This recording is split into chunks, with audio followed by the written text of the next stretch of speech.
Okay, good afternoon, everyone, and welcome to our webinar today, 2022 Cybersecurity Strategy for Business Owners and Managers. So I'm excited about this one today, first one of the year. Welcome back. If you've been to any of our webinars, if you're new, welcome. We've got a lot of content to get through. Certainly, Happy New Year to everybody. Hope everybody is safe, happy, and healthy. Hope the year is off to a great start for everyone.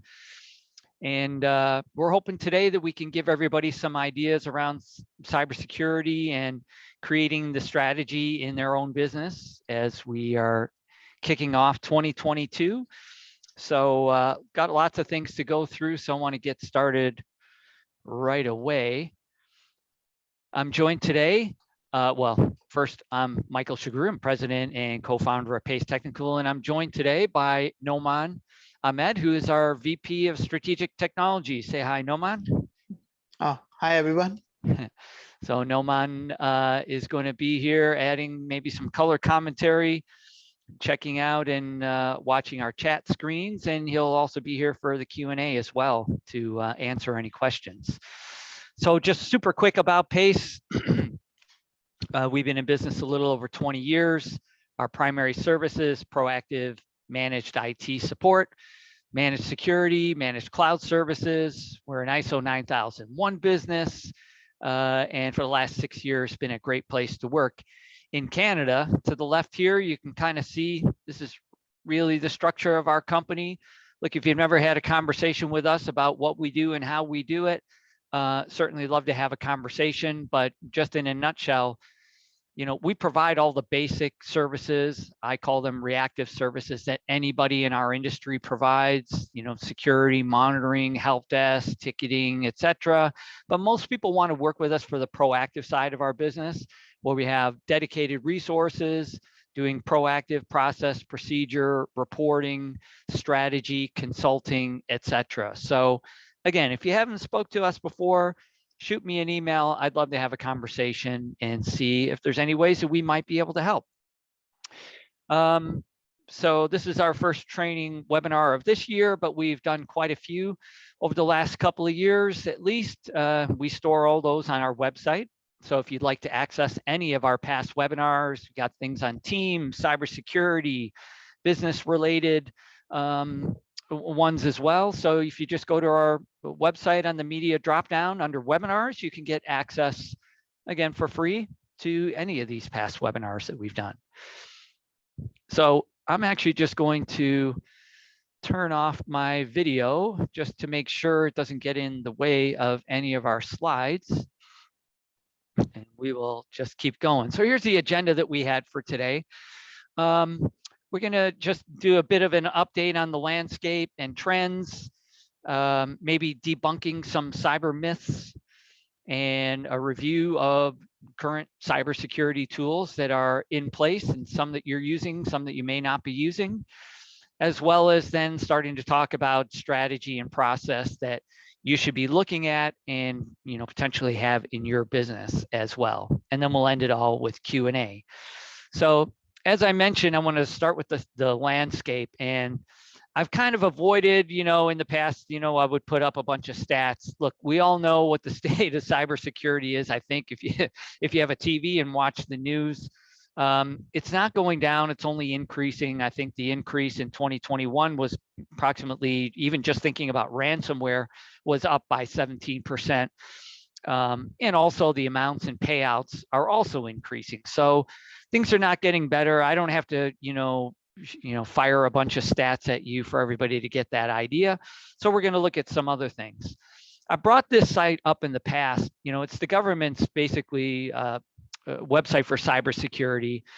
And I bring it up as potential resource. I look at it occasionally. I mean, I have a lot of resources that I go to, but, say what you want about the government, but, there's a whole bunch of cybersecurity sites out there with companies that are, self-serving and maybe trying to push you in a certain direction and sell you something. I don't think the government is trying to necessarily sell you anything here. I think they are really just trying to provide free information and resources for businesses to try and help them stay safe. So if you ever wanted to have a look there, there's lots of information there. One of the things I like to look on this website for are their alerts. So I pulled this screenshot one day last week. You can see this is just a matter of a couple of days of activity. But what struck me on here, so basically all these alerts are known vulnerabilities within systems and software and whatnot. So what really struck me, and I've just highlighted it here, is some of the names that are on here: IBM, Juniper, Cisco, Palo Alto. Like, these are some of the biggest names in security, like security software, security hardware, firewalls, etc. And look, they're all on the first page. Like, I didn't even try to dig and find companies like this. They're right there. And this is page one of, I don't even know how many pages, but several alerts come out every day.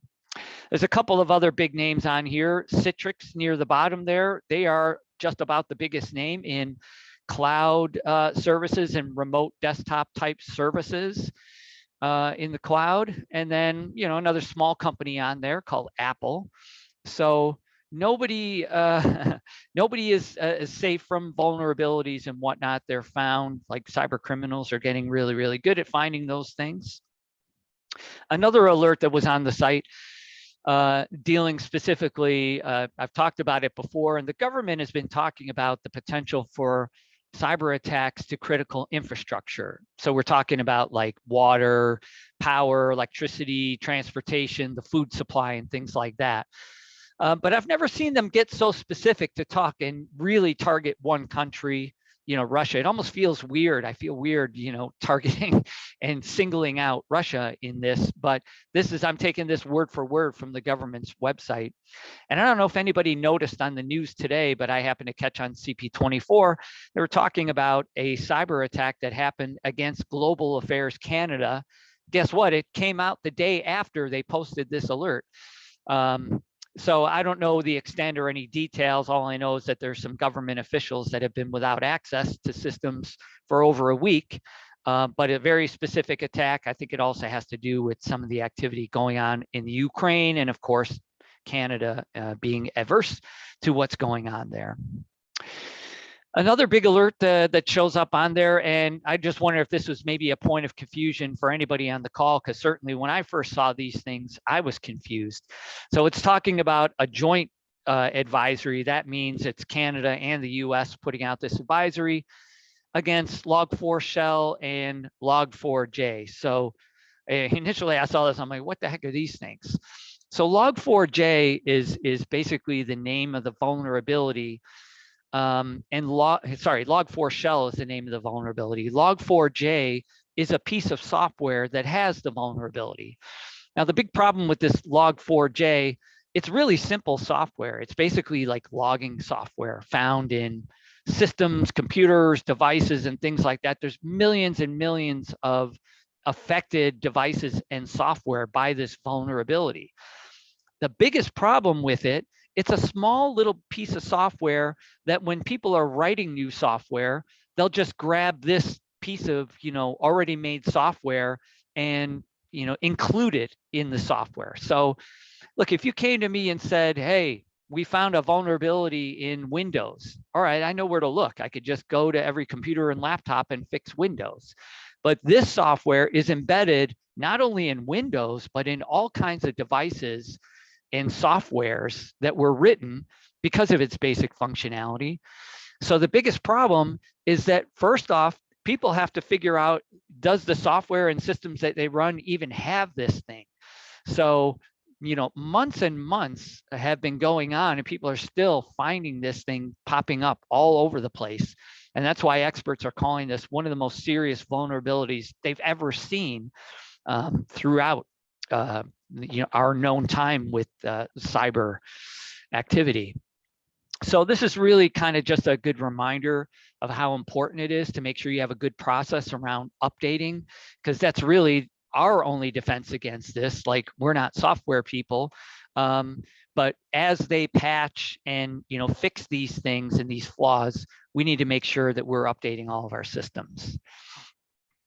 So the next thing I wanted to do is talk about, some trends that we see, that we have been seeing, that we're basically expecting to continue as time goes on.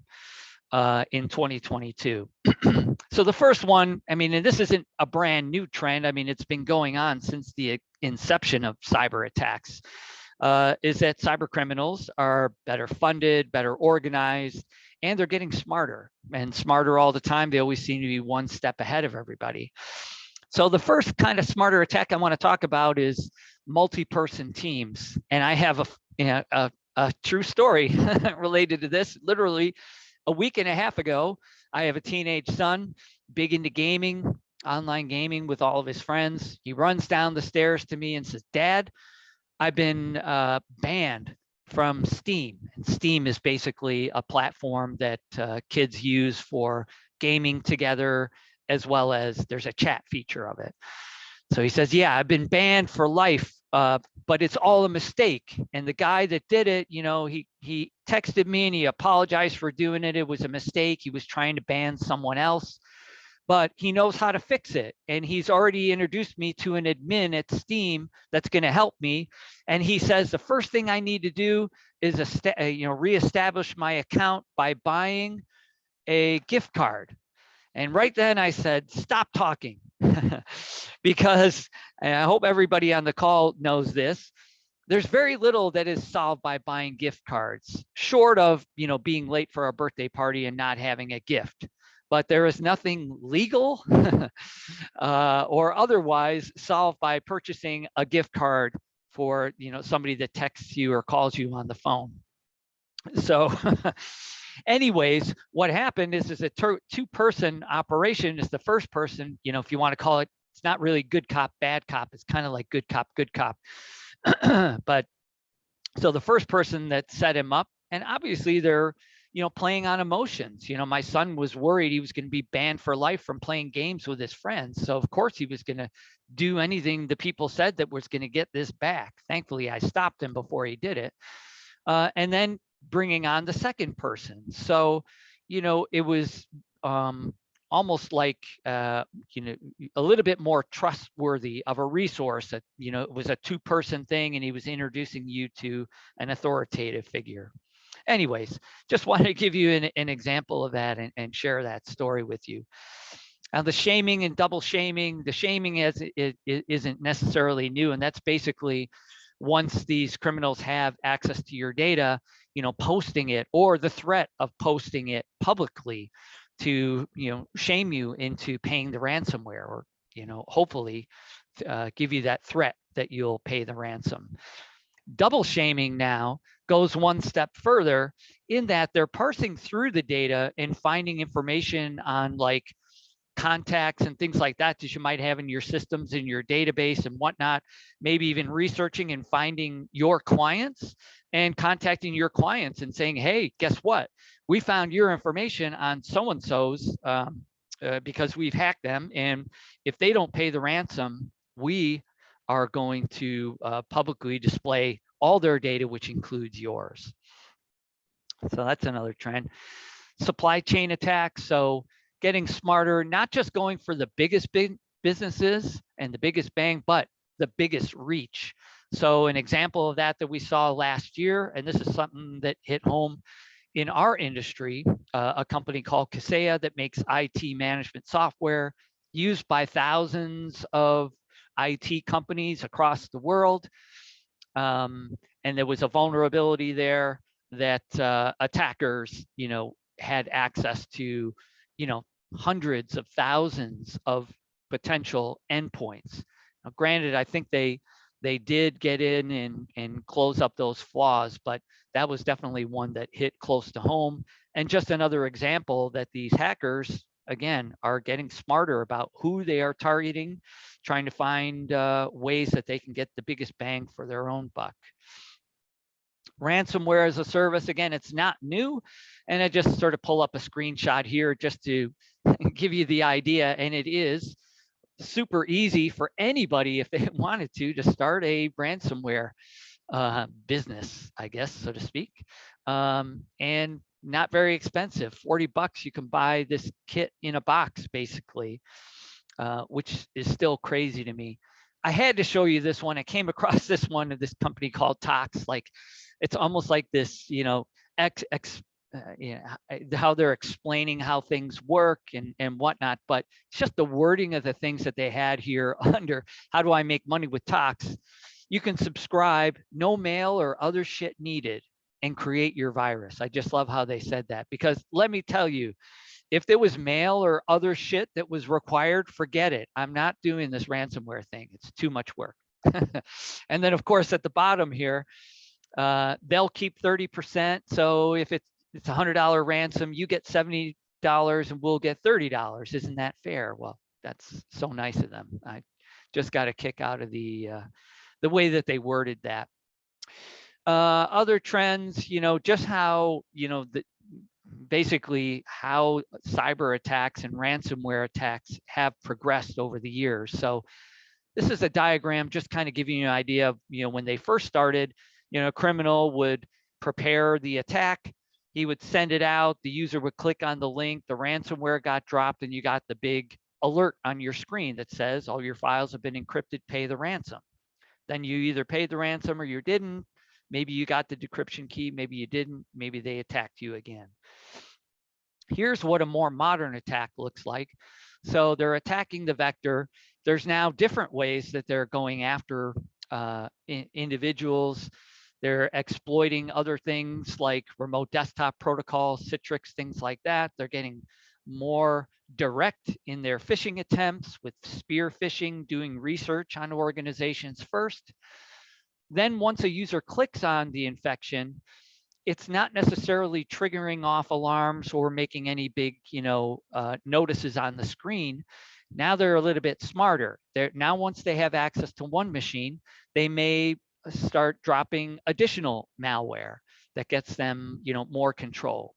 Also, you see the section there said pen testing tools. So they're starting to use cyber security tools to their advantage. Like, why would they go traipsing around in a network manually when they could drop a pen testing tool that will go in and will search for vulnerabilities and let them know where the vulnerabilities are. And then the next piece of it is called living off the land. So they're going to be just using everyday basic tools that go kind of undetected and go throughout and try and find out as much information as they possibly can. Then they're going to try and get lateral movement over to as many other machines as they possibly can, and also looking for ways to escalate their privileges to see if they can get up to like administrative access in the network. Then from there, it moves over before they're going to, drop the ransomware and make any other loud noises. They're going to do data exfiltration, which is trying to download as much and capture as much data from the environment as they can, because they're going to use that, again, the threat of shaming and displaying all that data publicly. Then they drop the ransomware and encrypt files, and now they've got the ability to do as much damage as possible, again, with the ability to hopefully gain and ask for a higher ransom. So some other trends, cyber insurance, this is cyber insurance has been a moving target now for the last couple of years, but very, very specifically, lots of changes happening in the last year. So it's certainly still evolving, rates increasing significantly. Our rates certainly, we're in obviously a higher risk category, so our rates have gone up significantly, but definitely going up everywhere. So in some of the changes, around requirements, this is changing rapidly. So you can't just say, hey, I want cyber insurance, and they look at the amount, the size of your company or how much revenue you do, and then say, okay, yeah, you got cyber insurance. That was, 3 years ago. Now you have to do self-assessments.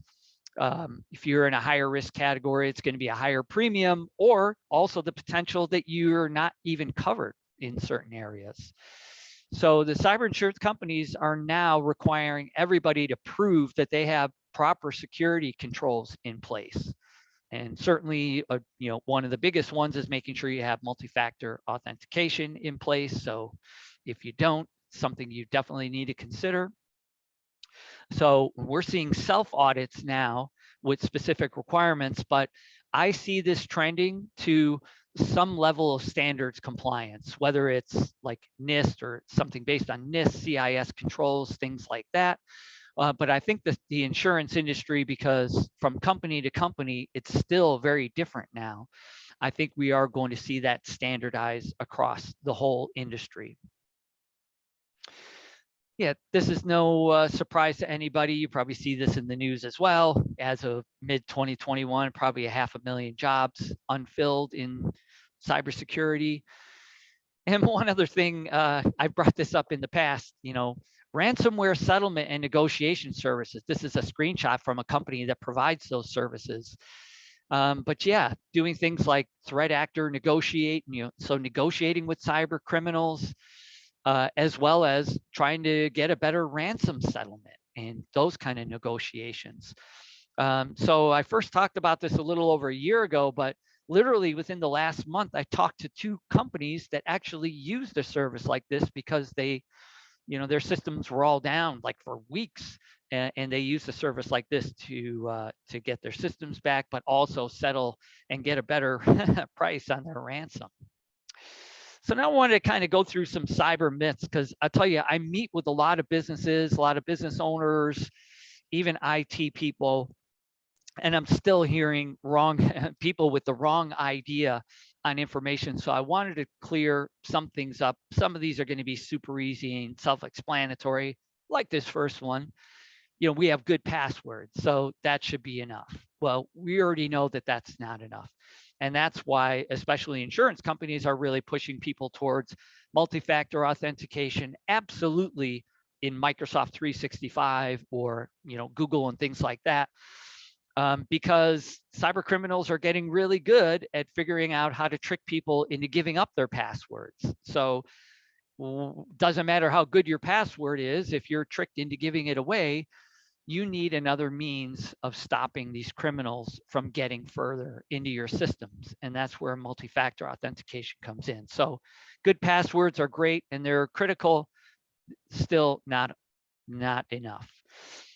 I hear people say all the time when I first talk to them, yeah, all I need is an audit. I just want somebody to come in, do an audit and let me know where I stand. And I'm not, I don't want people to take it the wrong way. Audits are very, very valuable. And I definitely highly recommend, especially if you haven't had one done in a while, it's a good idea, especially if you're not on any kind of like a proactive service or service kind of like ours that's constantly looking at things, that it's a good idea to have an audit. But just having an audit only is going to tell you about a point in time. And yes, you can go in and kind of close up those holes of the day, but things in environments and systems and whatnot are more fluid than people think they are. And over time, things change, new vulnerabilities come up. So just doing an audit once doesn't guarantee you're safe forever. You need an ongoing process. I've heard this one so many times too. We haven't had any breaches, so we're probably okay. I guess we're doing everything the right way. You know what? Maybe you're just been lucky. I don't know. But everybody, all I could tell you is that everybody is a target. Nobody is 100% protected. So what do they say in the investing industry? Past performance does not indicate future results, something like that. And the next one, I don't need any cyber reports. My IT guys say everything's okay. You don't need to be a cybersecurity expert to, receive a report that tells you what's been going on. I see it all the time, especially within our industry. There's, certainly lots of companies in our space. They have the best of intentions of making sure that people are cyber safe, doing, that proactive work and whatnot. However, they just haven't structured their company properly, and it's something that they just don't have the time and resources to do, so they never get around to it.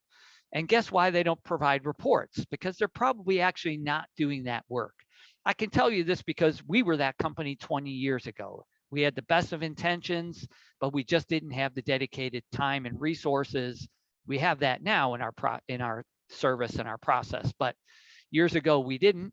And that's why we didn't provide reports, because if we provided reports, people would see all the things that we weren't doing. So you can't just take somebody's word for it. You need to see the evidence and the proof that proactive process is happening. People are looking at things to make sure that you are safe. This next one, I have a good backup. So even if I have a breach, it's okay. We'll just recover the systems. That's all fine, but I guess it all depends on what kind of backup technology that you're on. It's still a potential disruption to the business. And further to that, if you get breached and a criminal comes in and, steals all of your data, the backup isn't going to help you with that, especially if you have very sensitive data that if it did get out publicly, would be harmful to you or to your clients or things like that. So just having a backup does not make you bulletproof. Yes, it will help you, restore files and things like that and restore your systems, hopefully in a timely manner, but it's not going to protect you against all the potential damages of a cyber attack. We have all the best tools, so we're 100% safe. I'm even going to bring up the next one. I have an IT company and they say I'm 100% protected. Look, anytime you see the numbers 100% related to anything cybersecurity related, you got to run in the other direction. Okay. There is nothing that's 100% safe. We can't even claim that our clients are 100% safe because there is no 100% safe tool, process, procedure, anything. Like I've said, and I'm not kidding around, cyber criminals generally have been one step ahead of everyone else. So nothing that we can implement is going to make anyone 100% safe. And lastly, I have cyber insurance, kind of like backups. It will help you, recover and maybe recoup some costs and things like that after the fact, but certainly not going to protect you for a lot of the effects that you might see from a cyber attack. All right, so let's keep moving on. I saw this quote and I thought this was somewhat compelling. Cybersecurity is not a full-time job. It's a dozen full-time jobs, basically. There's so many aspects, so much new information. It's changing so rapidly, so much individual specialization between just the strategy piece, between the nuts and bolts, the physical checks, pen testing, et cetera, et cetera. So that's why this is such a big animal and why that quote is sort of compelling. So this kind of leads us into a discussion and kind of a review around tools. So I wanted to start kind of at a basic level. These are all absolute critical tools. I'm sure everybody on this call has these in one way, shape, or form. Starting with obviously a firewall and a VPN. A lot of the ones have, certainly the ones that we deploy have, built-in intrusion detection and some other services available to them. I'm sure everyone on the call has antivirus, spam filtering, of course, and some means of a backup. However, the backup is probably one area and a technology that over the last 15 years has changed considerably. I still come across a lot of businesses that are on older backup technology, whether it's just what their internal or external IT people are comfortable with, or if it's a pricing scenario. Some of the older technologies are cheaper, a bit cheaper. But I guess it all depends on what your expectations are for recovering. Like the system that we use is a true business continuity solution that fire, flood, building implodes, et cetera, we can have our clients back up and running, within an hour. Whereas a lot of the older technologies, you're talking about days for recovery. But these are absolutely critical. Again, I'm sure everybody has these in place. But now if we move up a level, kind of, I'll call these mid-level. 3 years ago, these were probably more advanced tools, but now I'm kind of saying these are must-haves. So starting out with, we've already brought it up, multi-factor authentication. When it comes in a variety of ways that you can accomplish pretty much the same thing. So some of the solutions will basically text you a code or email you a code. There's lots of code generators out there. The Google code generator is another one that just constantly is changing a code. that you use and have to plug in. So obviously with all of these, it's the secondary authentication beyond just putting in an ID and a password. So you have to enter this code in. So if God forbid a hacker does have access to your ID and password with this extra authentication mode, they're not going to have access to these things. And I also mentioned fob there too. So that's literally a physical kind of device that you plug into, let's say a USB port that kind of does the same thing as an extra level of authentication. So, but these are absolutely necessary for Microsoft 365. You know, it is the, if not biggest, probably second biggest target amongst cyber criminals, Microsoft 365, just because so many people are using it, and that there's lots that they can do if they do get access to it. And it's easy to trick people. They're familiar with like the Microsoft login interface, so they're going to replicate what that looks like and try and trick people that way. The next is DNS filtering and phishing protection. So this one, also lots of products coming up around this too. But basically what it's doing, the majority of phishing protection software is going to protect against, links that might come in an email that will get through the spam filter, and protect people if they click on a link. The one that we use is the Cisco product, and whether a link comes in an email to one of your people or they're on a web page and click on a link, it'll actually check those links and analyze those links against a known database and be looking for like malicious code and whatnot, and it'll basically deny access for your people. Security awareness training. I'm sure most people on this call probably in one way, shape, or form have already done something like this. There's lots of products coming out for this as well. KnowBe4 is a pretty popular one. So it's both the awareness training, video on-demand, video-based training for your people to make them more aware and be able to identify these situations, as well as phishing simulations. So, sending test emails to your people and seeing how many people they can fool. And lastly is dark web monitoring, which is monitoring the dark web to see if any of your people's ID and password combinations happen to show up for sale. It's usually one of the first things that happen once you get breached. So again, these ones here, I'm saying they're must-have. Even the dark web monitoring, all of these items here are definitely a part of our service. So now we'll move on to the advanced, and I'm putting the word advanced in quotes because they're not as advanced anymore. And a few years ago, again, these would have been like super high level tools that very, very few organizations have been using. But now we're getting more to the should have. And this is also an area that's got a whole bunch of acronyms. And another reason why I wanted to do this, I'm getting completely, spammed with, security vendors trying to sell me and our company on these products. I'm sure some people on this call have seen these acronyms as well: EDR, XDR, MDR, as it relates to security. So, but let's break these down. We'll start with EDR. So it stands for Endpoint Detection and Response. And it's kind of a complementary service to antivirus. So basically antivirus is looking at a known database of virus definitions. So as new viruses come out and are detected, that information goes into this database. That database gets downloaded into your antivirus software, and the antivirus tool is checking all the emails to see if any of that code or whatnot happens to show up. Where EDR comes in is basically complementing that. So it's not checking necessarily against a known database of code. It's basically looking at behaviors on the machine. It's using artificial intelligence to see what kind of activity is actually going on in that machine.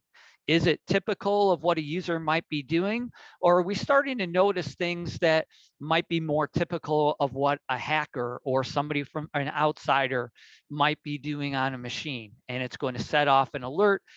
It'll maybe do some automated responses to things that it deems as a threat. It also may send alerts out that will have suggested activities that you can take or actions that you can take. So I put on here, it's protecting against what's called dwell time. So dwell time is that time I showed you in the chart before. These hackers get in and they're not just, encrypting everything immediately. They're getting in, they're looking around, they're doing intel. All of that is considered what we call dwell time. So on average, that dwell time between somebody detecting that somebody has gotten in there and responding to it, or them just go ahead and hitting the button on that encryption software, is about 56 days on average. So just to further illustrate endpoint detection and response, so this protect area, that's basically where antivirus lives. And again, it's signature based. It's looking for certain signatures and codes, within an email or within a piece of software. And then the detect phase, post-infection, that's really where the endpoint detection and response comes in. It's going to detect after somebody has actually gotten into your systems. Now, I can't, some of these numbers, I don't know, to me don't look right, but I guess they are, that they're saying roughly, let's call it, antivirus is about 60% accurate at stopping things. So the EDR is going to cover off on that, let's call it extra 40%. So that's the EDR. The next one is XDR. So it's somewhat related. The X just stands for extended. So EDR, endpoint detection, is just that, on endpoint. So your computers, your laptops, your servers. XDR extends that to other endpoints and network devices. So your switches, your routers, your wireless, your firewalls, etc. Again, doing the same thing, looking for atypical behavior and alerting and or taking remediation upon that. And so the last one here, MDR, stands for Managed Detection and Response. So whereas EDR and XDR are tools that we use, MDR is actually a service. So because lots of alerts and things like that are going to get set off, potentially false positives might be set off as well.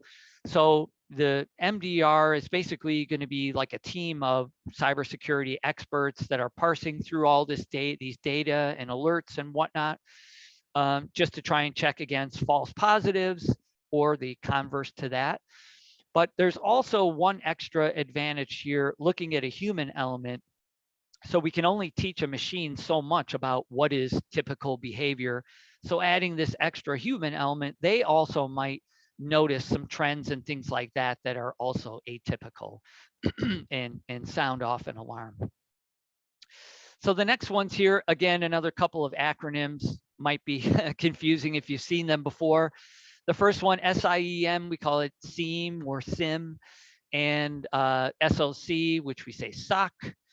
So these two services are somewhat related to SIEM service, that stands for Security Incident and Event Management. So basically, this is software that is doing deep analysis of logs, event logs within systems and devices across an entire network. And it's trying to piece together the information that's happening in these logs and piecing it together to see if any of it is starting to resemble any kind of a threat or an attack, or the potential of somebody that's already made an attack and is already inside the organization. This can be costly software, as well as costly to manage as well, because there's millions and millions of logs and events that are constantly generated across every machine that you might have. So you need somebody to be able to look at all these alerts and things like that that are coming up, because there will be a lot of false positives coming out of this software. So that's where the SOC service comes in, which stands for Security Operations Center. Again, somewhat similar to MDR, but slightly different. It's a 24/7 service. Again, it's a team of people that are analyzing all the alerts and things that come in from these tools, from the SIEM tools, also like the EDR and XDR tools, as well. So again, SIEM is the tool and SOC would be that service. So again, I see we're not exactly sure where this is all going to shake out and how some of these products are going to blend together. But I think over time, these things that are probably a little bit more of the exception than the rule today are going to start becoming more commonplace in the years to come. But it's definitely just something, and these are services and tools you just want to talk to your IT people about. And get familiar with them and see if it's right for your organization. So now we wanted to just jump into some strategy and process, and this is hopefully just going to give you some ideas about the process to go through, the steps that you have to go through, and trying to help with your own internal strategy. But again, these are all things that you should be speaking to your internal IT people or your external IT company, certainly if you have one. And if you're still having trouble, you can always speak to us. So this is really our philosophy and really the philosophy amongst experts in cybersecurity that when you're doing it right, it's going to equate to 25% tools and 75% of what we refer to as hygiene. Hygiene is all that process and procedure around checking manual checks to understand settings and security that you have in place, but also how these tools that you're going to deploy are managed, maintained, updated, secured, etc. The tools are critical. The hygiene is just much more important. So the first real step in the process is assessing your own risks. So you could ask yourself, here's just some questions that you could ask yourself. There's probably a whole bunch more, really, to determine, what actions you're going to want to take and, where you sit with this.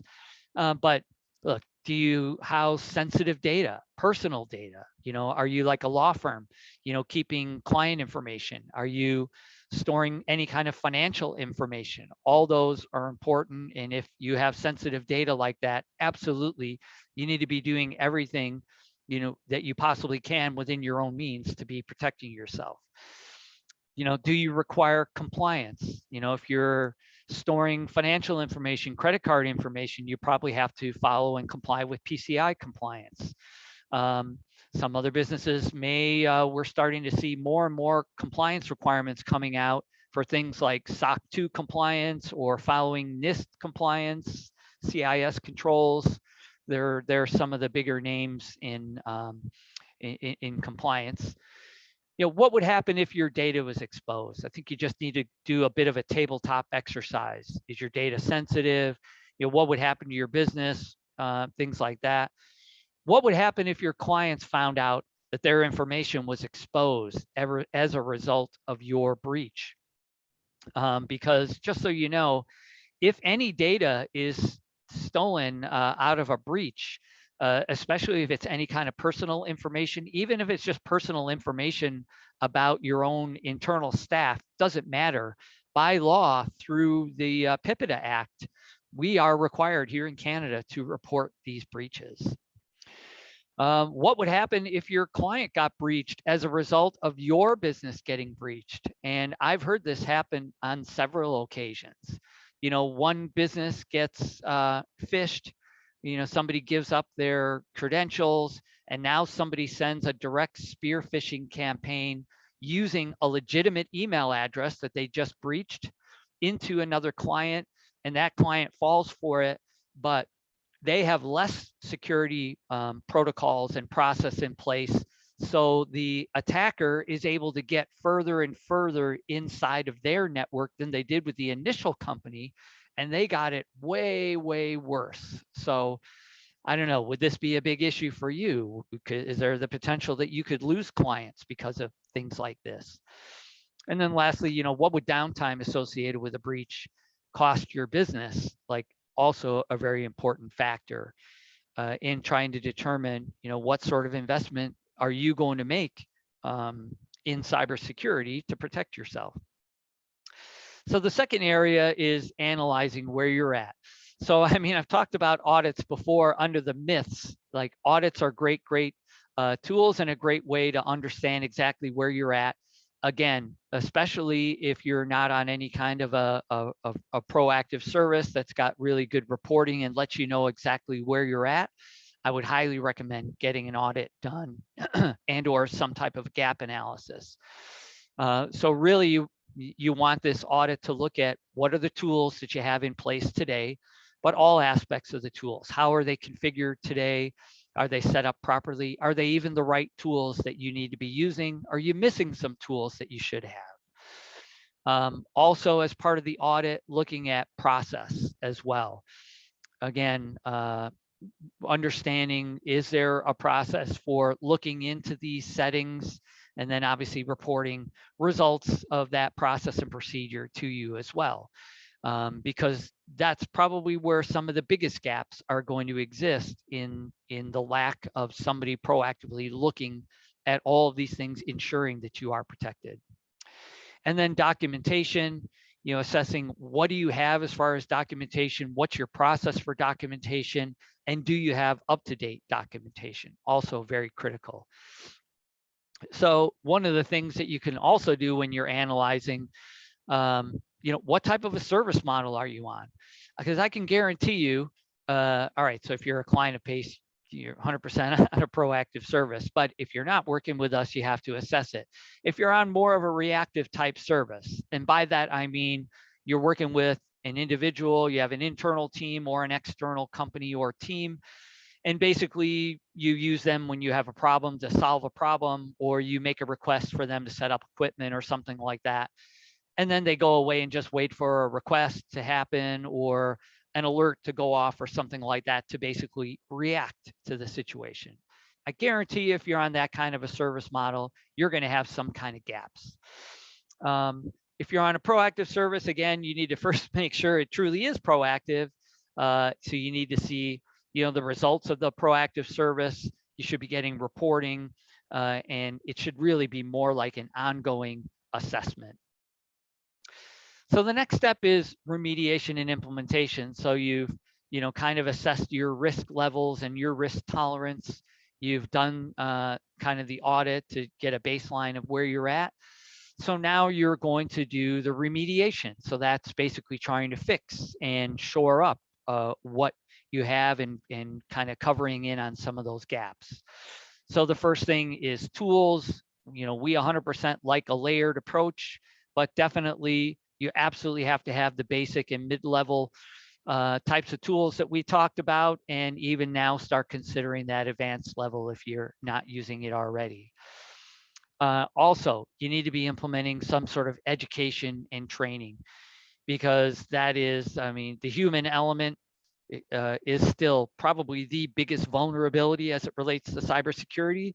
Certainly, there's the threats and exploitation of software and tools and things like that, but that human element is probably not going to go away.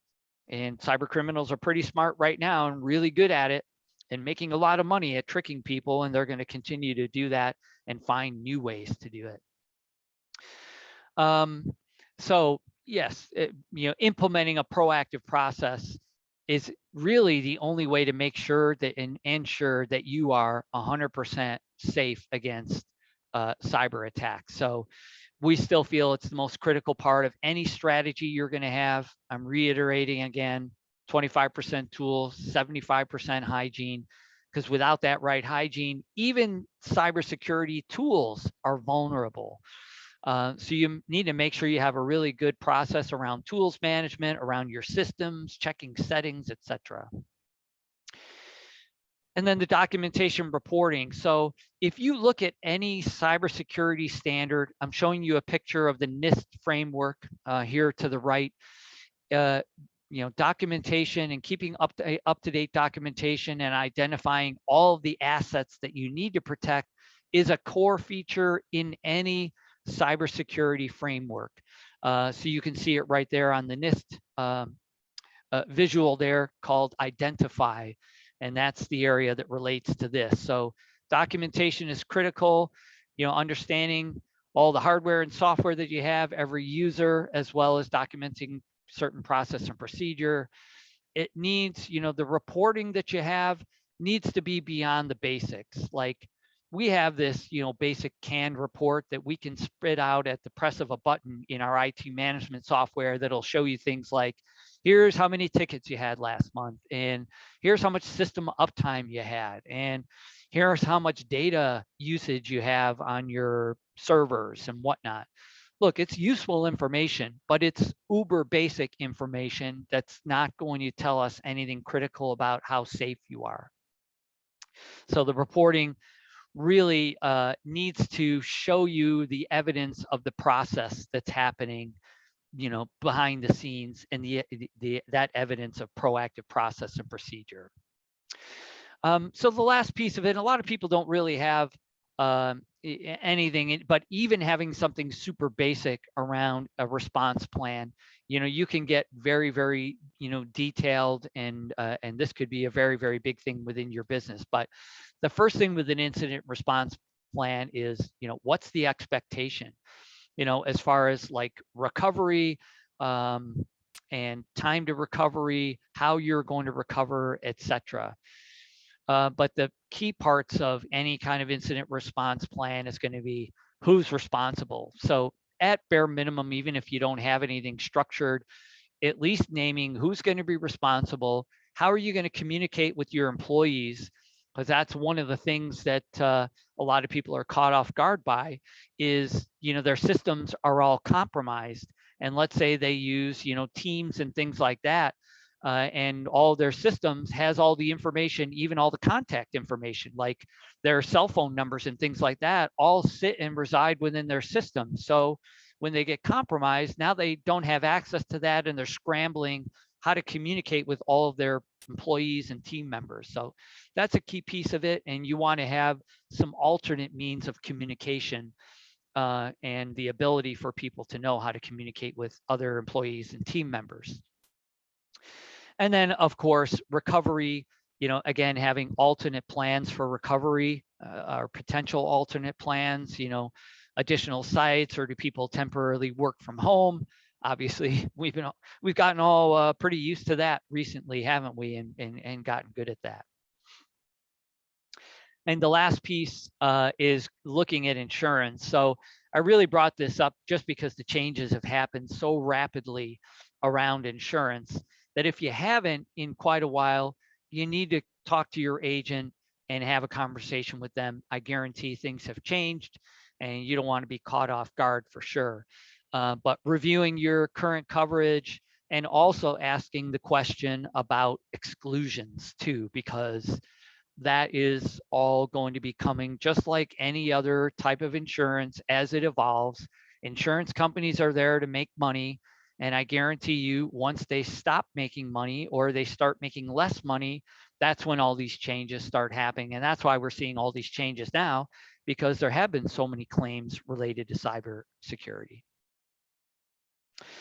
So there you have it. And I got to tell you, I think that's a record for me. I normally have way too much information and go way over the allotted hour, but that was what I wanted to show you today. And I hope you did get some takeaways from what I showed you.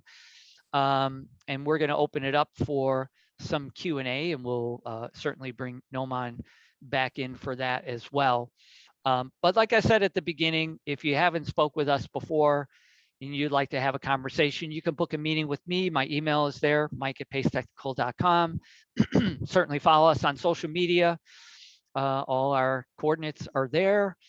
Visit our website. We have additional information. Again, the old webinars that you can go and have access to.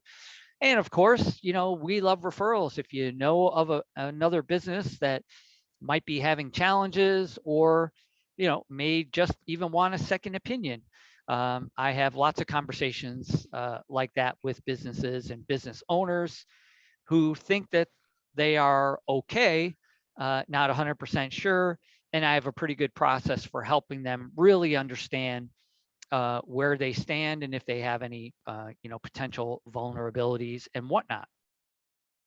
So there we have it. Do we have some questions there, Noman?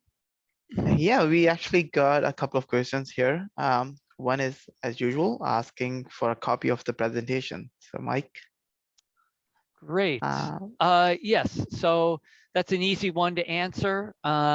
Yes, we do record these webinars, so I will be posting that as well, and there will be an email going out. I will tell you, my marketing coordinator is on maternity leave, so you're gonna just have to give me an extra day or two to get it put together, but I will have that out, and an email will go out to all attendees with access to the webinar. So that one is taken care of. All right, that's good. And the second question that came in is, what does PACE have for cybersecurity protection? Is it included with all clients, or is there a separate additional cost? Mm-hmm.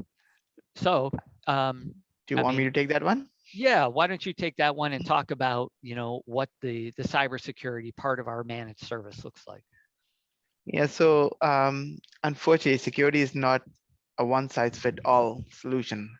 We cannot, a solution we deploy for a 200 user company may not be feasible for a 20 user company or a 50 user company. So PACE customized solution based on the needs of the clients once we pass our onboarding and our checks. Um, all, although saying that, we do include some basic protection with our services and things like manage antivirus, manage MDR solution as well. For majority of our clients, we do offer that as well. Firewall, dark web monitoring, DNS filtering. There's quite a few solutions that are already included. And if you are on Office 365 or G Suite, whatever protection is available over there will help you get that enabled, or try to tighten it up to better protect you. Any advanced solutions are, as I said before, are customized based on the need of the client. Exactly. Yeah, that's a great answer. So when we went over the tools and I talked about the basic level as well as the intermediate level and then the advanced level. So absolutely included with our service is those first two levels, and all the tools and softwares in there is basically built into our service. And as Noman said, really we look kind of case by case when it comes to the more advanced solutions, because it isn't a one size fits all, and we want to make sure it's the right fit with the organization to match what their expectations are as well as their budgets too. We're very, very conscious of that as well. All right. And there's one more question about, the question is, it appears that text messages on your phone are now being used by hackers to include harmful links. So our cell phone operating system being updated to protect from hacking?